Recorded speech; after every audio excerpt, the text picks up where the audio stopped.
په کالام کې د سبزی کرونده د مارچ اخرې ته د واوره لرې کېدو وروسته شروع کیږي چې بیا په 7 یا 8 میاشتو کې یوه سبزي 2 پیرې هم کرل کیږي.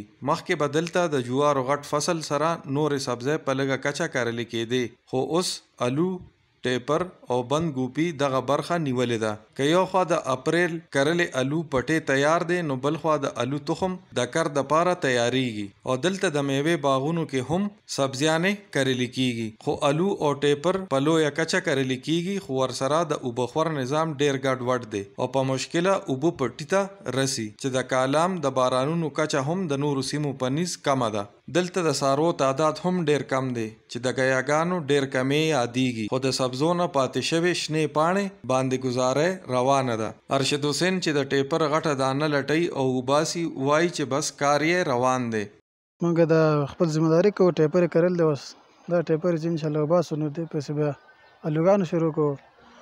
دا ټیپر اول مونږ وباسو، بیا په دې کې چې کم پاتې شي هغه چانټې کوو، دا واښه ماښه چې کم دی دا بیا مال واچوو. ټیپر بیا منډۍ ته وړو، که پنډۍ ته لاړ، که پېښور ته لاړ، که چېرته لاړ، هلته به خرڅونه بیا. تخمونه منګونې نه راځي مونږ ته فارم نه، فارمي تخمونه دي او پیداوار الحمدلله ښه دی، شکر دی، ګزارې کېږي.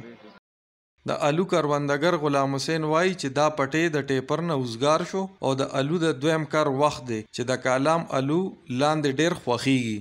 دا زمونږ دویم فصل دی د الوګانو، دی نه مخکې مونږ دې پټۍ کې ټیپر کرلی و او هغه ختم شو. اولنی فصل چې کوم دی مونږ تقریبا د اپریل 15 نه شروع کوو او جون اینډ به هغه ختم شي، بیا جون جولای کې مونږ دا دویم فصل کرو او د الوګانو او ډیر خوندور الوګانې، کالام الو ډیر مشهور دی. د میوې بوټي یو کال پس میوه ورکوي، خو د زر تر زر آمدن لپاره تازه ګل د سیوانو باغ کې بند ګوپي کرلې دی.